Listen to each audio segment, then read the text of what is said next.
প্রিয় শিক্ষার্থী, সবাইকে স্বাগত জানাচ্ছি। আমি এর আগে অষ্টম শ্রেণীর অষ্টম অধ্যায়ের অনুশীলনী ৮-এর অন্যান্য প্রশ্নের সমাধান দিয়েছিলাম। আজকে 14 নম্বর প্রশ্নের সমাধান দিব, এটা দেওয়ার বাকি ছিল। তো এটা সমাধান দিব এবং চতুর্ভুজের ক্ষেত্রফল নিয়ে আলোচনা করার চেষ্টা করব। তো শিক্ষার্থীবৃন্দ দেখো, আমাদের 14 নম্বর প্রশ্নটি হচ্ছে, দেওয়া আছে এ বি সি ডি সামান্তরিকের এএম সিএন ডিবি এর ওপর লম্ব। প্রমাণ করতে হবে যে এএনসিএম যে চতুর্ভুজ হয় তা একটি সামান্তরিক। এটাই আমরা প্রমাণ করব। প্রমাণটা খুব সহজ, তো আমরা লিখে ফেলি সমাধান। বিশেষ নির্বাচন প্রথমে লিখে নেই।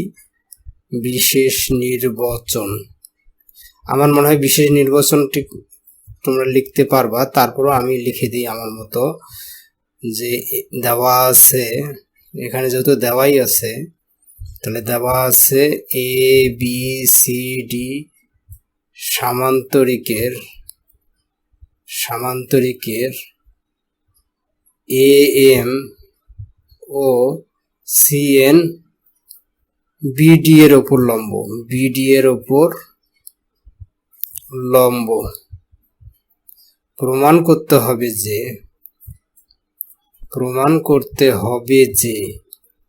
কি প্রমাণ করব বলো দেখি। এএনসিএম একটি সামান্তরিক।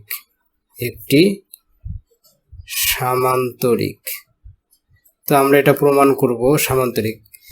এখন বলো, সামান্তরিক প্রমাণ করতে গেলে আমাদের কি লাগবে? সামান্তরিক প্রমাণ করতে গেলে আমাদের সহজ বিষয় যে এএনসিএম যে চতুর্ভুজটি হলো তার বিপরীত বাহুগুলো সমান ও সমান্তরাল, সেটাই দেখাবো। মূলত একজোড়া বিপরীত বাহু সমান ও সমান্তরাল দেখালেই আমাদের কাজ হয়ে যাবে। তো আমরা এখন আমাদের টার্গেট হচ্ছে কিভাবে আমরা এই এএনসিএম এই চতুর্ভুজটিকে দুই বাহু সমান ও সমান্তরাল দেখাতে পারি। তো দেখো, এখানে আমাদের কাছে একটু অপশন আছে যে যেহেতু এএম বিডির উপর লম্ব এবং সিএন বিডির উপর লম্ব, তাহলে অবশ্যই সিএন এবং এএম সমান্তরাল। তাহলে সমান্তরালটা আমরা পেয়ে গেলাম। এখন আমাদের প্রমাণ করতে হবে এটা সমান। তো সমানটা কিভাবে প্রমাণ করব? দেখো, সমান প্রমাণ করতে গেলে আমাদের কাছে আছে এ বি সি ডি পুরোটা সামান্তরিকের এই বাহু সমান, এই বাহু সমান, এই বাহু সমান, এই বাহু সমান। তাহলে আমাদের এই বাহু আর এই বাহু সমান করতে গেলে এই যে ছোট ত্রিভুজটি আছে এবং এখানে যে ছোট ত্রিভুজটি দেখা যাচ্ছে, এই ত্রিভুজ আর এই ত্রিভুজ সর্বসম প্রমাণ করলে আমাদের এই বাহুটি সমান প্রমাণ হবে। তাহলে আমাদের প্রমাণটা হয়ে যাবে। তো আমরা কথা না বলে এবার প্রমাণে যাই। প্রমাণ তাহলে ধাপ 1। ধাপ 1-এ আমরা কি করব বলো দেখি। যেহেতু এএম লম্ব বিডি ও সিএন লম্ব বিডি, দুটি লম্ব পরস্পর, তাহলে আমরা লিখতে পারি অতএব এএম সমান্তরাল সিএন, কারণ একই রেখার উপর লম্ব, একই রেখায় লম্ব। তাহলে আমরা সামান্তরিক হয়ে গেল একই রেখায় লম্ব হলে। এবারে 2 নম্বর ধাপে দেখো, এখান থেকে আরেকটা লেখা যায়, যেহেতু এটা লম্ব হয়েছে তাহলে আমাদের কোণ এএমডি এবং কোণ সিএনবি সমান সমান 90 ডিগ্রি বা এক সমকোণ লেখা যায়, বা এক সমকোণ লেখা যাবে। তো এএম লম্ব বিডি, তার মানে এটার সমকোণ, সিএন লম্ব বিডি, তার মানে এটাও সমকোণ। তাহলে এএমডি সমান সিএনবি হচ্ছে এক সমকোণ সমান। এবারে আমরা 2 নম্বর ধাপে আসি। 2 নম্বর ধাপটা কি হবে দেখো। 2 নম্বর ধাপে আমাদের যেহেতু এ বি সি ডি সামান্তরিক, এটা আমাদের বলাই আছে এবিসিডি সামান্তরিকের।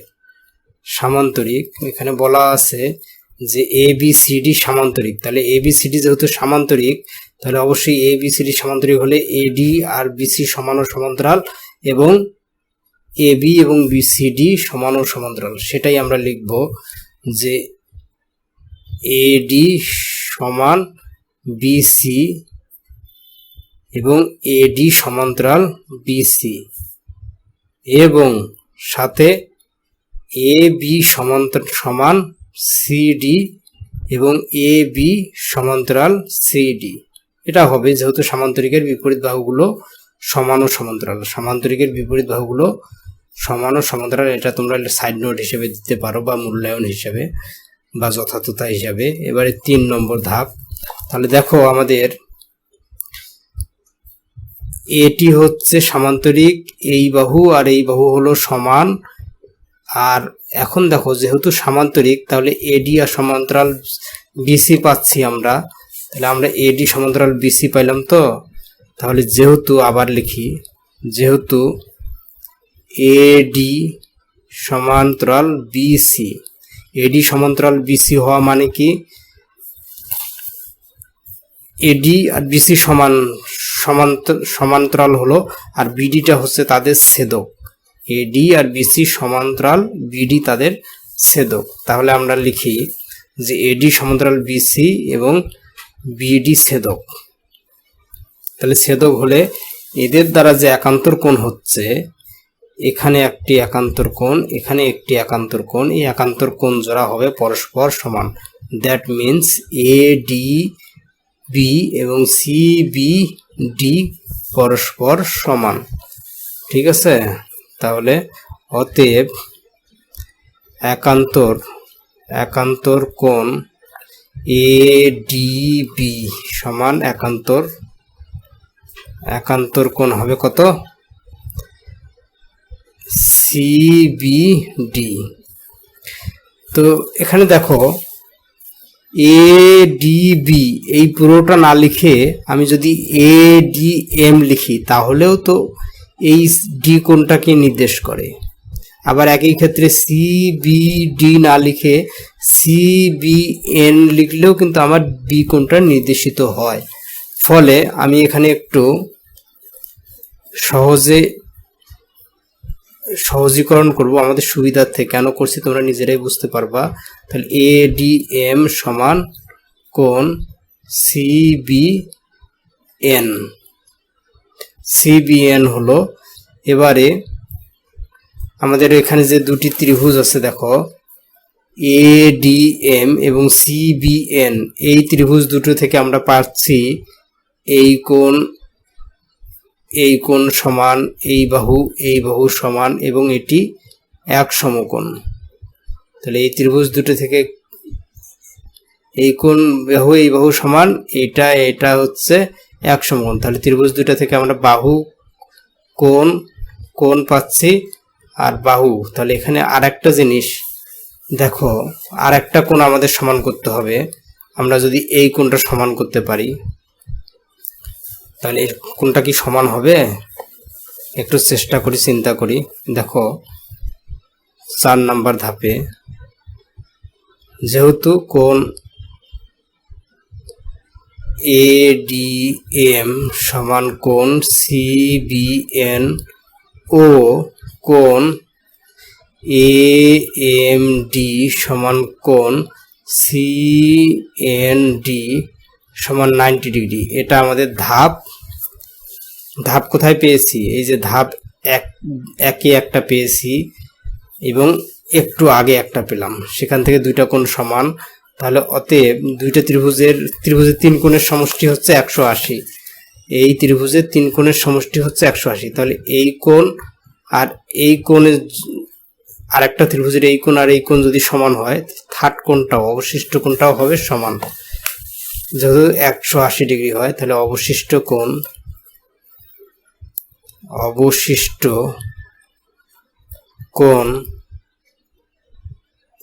এম এ ডি সমান অবশিষ্ট কোণ কত? বিসিএন। অবশিষ্ট কেন? কারণ ত্রিভুজের 3 কোণের সমষ্টি হচ্ছে 180। তাহলে দুইটা যেহেতু সমান, এই ত্রিভুজের যেহেতু দুইটা কোণ সমান এই ত্রিভুজের সাথে, তাহলে তৃতীয় কোণটিও অবশ্যই সমান হবে, কারণ 3টা মিলে তো যোগ করলে 180 হতে হবে, এটারও 3টা মিলে যোগ করলে 180 হতে হবে। এই জন্য আমাদের 3টা কোণ সমান হলো। তাহলে এই ত্রিভুজের 3টা কোণ সমান মানে তারা সদৃশ্য। আমাদের সদৃশ্যের কাজ নাই, আমরা এখানে শুধুমাত্র প্রমাণ করব যে সর্বসম। এবারে আমরা পরের পৃষ্ঠায় এসেছি 5 নম্বর ধাপে। দেখো আমরা এই দুটো ত্রিভুজের এই কোণ অর্থাৎ এই কোণের সাথে এই কোণ সমান, এই কোণের সাথে এই কোণ সমান, এবং এই বাহুটা হচ্ছে পরস্পর সমান। তাহলে দেখো ত্রিভুজ ADM ও ত্রিভুজ BCBN, এনটা দেখা যাচ্ছে না মনে হয়, একটু ভালো করে দিই, এন। CBN এ কোণ ADM সমান কোণ CBN,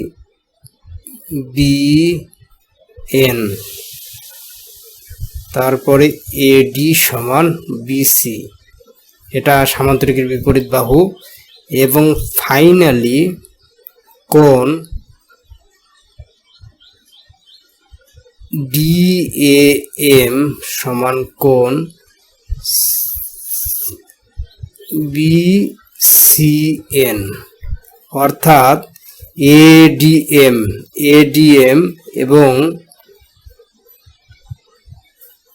এটা হচ্ছে CBN একান্তরের কোণ হিসেবে এই দুটো আমরা সমান পেয়েছিলাম। তারপরে ADBC পরস্পর সমান্তরাল বাহু, একই সামান্তরিকের। আর এখানে কোণ DAM এই কোণ অবশিষ্ট কোণ হিসেবে BCN সমান হলো। তাহলে কোণ বাহু কোণ উপপাদ্য অনুসারে অতএব ত্রিভুজ ADM সর্বসম ত্রিভুজ CBN, কোণ বাহু কোণ। এখন তোমরা এখানে একটা কথা বলতে পারো যে স্যার এখানে তো একটা সমকোণ আছে আর এখানে একটা কোণ সমান ছিল, তাহলে আমরা এই কোণটা করতে গেলাম কেন? তাহলে আমার কোণ বাহু, তার মানে কোণ বাহু কোণ এখানেই তো হয়ে যেত। কিন্তু আসলে তা না, আমাদের যেই বাহুটা সমান তার সাথে সংলগ্ন দুটি বাহু সমান করতে হয়। তাহলে এই বাহুটা যেহেতু সমান ছিল, এই জন্য আমাদের এই কোণ এবং এই কোণ সমান করতে হবে। সমান না করে শুধু আমি যদি এটা সর্বসম প্রমাণ করে দেই তাহলে একটু অসম্পূর্ণ থাকে। যদিও বোঝা যায় যে দুটো কোণ হলে অপরটি অবশ্যই সমান হবে, কিন্তু লিখে দেওয়া উচিত বলে আমার মনে হয়। তাহলে দেখো যেহেতু সর্বসম হয়ে গেল, অতএব AM সমান CN। তাহলে দেখো এই AM সমান CN হলো। তাহলে যেহেতু আমরা প্রথম ধাপে পেয়েছিলাম লম্ব, যেহেতু AM, আচ্ছা আগে AM আমি একটু লিখি। তাহলে যেহেতু AM সমান CN এবং AM সমান্তরাল CN, সমান্তরালটা আমরা প্রথম ধাপে পেয়েছিলাম, যেটা আগে লিখতে চেয়েছিলাম, তো আগে সমান লিখলাম তারপর সমান্তরাল, এর জন্য এটা কেটে দিলাম। তাহলে AM সমান CN এটা এখানে পেলাম। এত দূর আসলাম শুধু সমান প্রমাণ করার জন্য, এবং AM সমান্তরাল CN এটা প্রথম ধাপেই পেয়েছিলাম। তাহলে যেহেতু এক জোড়া বাহু সমান ও সমান্তরাল, তাহলে আমরা বলতে পারি ওই চতুর্ভুজ, অর্থাৎ চতুর্ভুজ ANCM একটি সামান্তরিক। আশা করি প্রমাণটি হয়েছে। আর টেকনিক্যাল কারণে হয়তো আমার এই ভিডিওটিতে একটু রেজুলেশন কিংবা এই খাতা নড়ানড়ি হয়েছে, এর জন্য দুঃখ প্রকাশ করছি। যদি বুঝে থাকো তাহলে ধন্যবাদ, না বুঝে থাকলে অবশ্যই কমেন্ট করবা, জানাবা, আশা করি বোঝা যাবে। খুব সহজ। এই ত্রিভুজ আর এই ত্রিভুজ আমাদের এখানে তো এটা লম্ব আছে, একই বাহুর উপর দুইটা লম্ব, তার মানে তারা সমান্তরাল। ঠিক আছে, এখন বাহু আমাদের সমান প্রমাণ করতে হবে। সমান প্রমাণ করার জন্য এই যে এডিএম এবং সিবিএন ত্রিভুজ দুটি, এই ত্রিভুজ দুটি আমি সর্বসম প্রমাণ করব। সর্বসম প্রমাণ করতে গেলে আমাদের বাহু এই বাহু দেওয়া আছে, তাহলে বাহু কোণ উপপাদ্য প্রয়োগ করব। এই জন্য আমাদের এই কোণ একান্তর কোণ হিসেবে সমান হবে, এই কোণ অবশিষ্ট কোণ হিসেবে সমান হবে, কারণ ত্রিভুজের 3 কোণের সমষ্টি 180। এটা 90, এটা 90, এটার সমান এটা, তাহলে এই দুইটা পরস্পর সমান, তাহলে 3 নম্বরটা অবশ্যই সমান হবে। সেই হিসাবে আমরা এই কোণের সমান এই কোণের সমান এই কোণ প্রমাণ করলাম, আর এই বাহুর সমান এই বাহু, তাহলে বাহু কোণ উপপাদ্য অনুসারে আমাদের সর্বসম হলো, বাহু প্রমাণ হলো শেষ।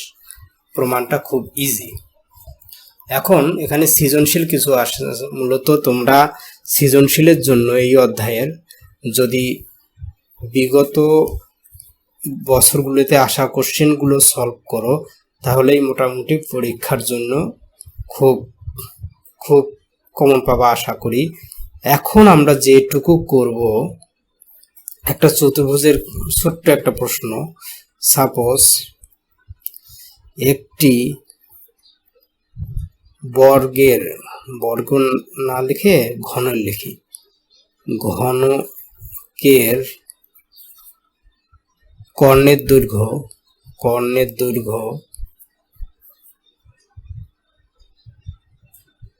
15√3 মিটার। তাহলে ঘনকের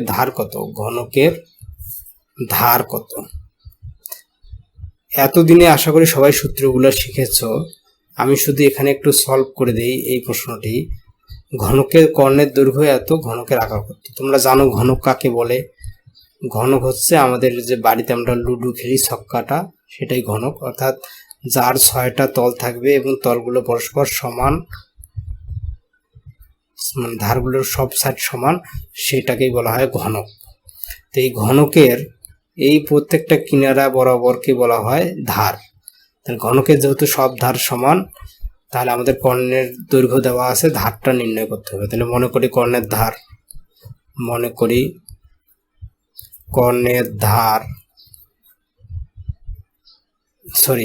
ঘনকের ধার, কর্ণের ধার না হয়ে ঘনকের ধার।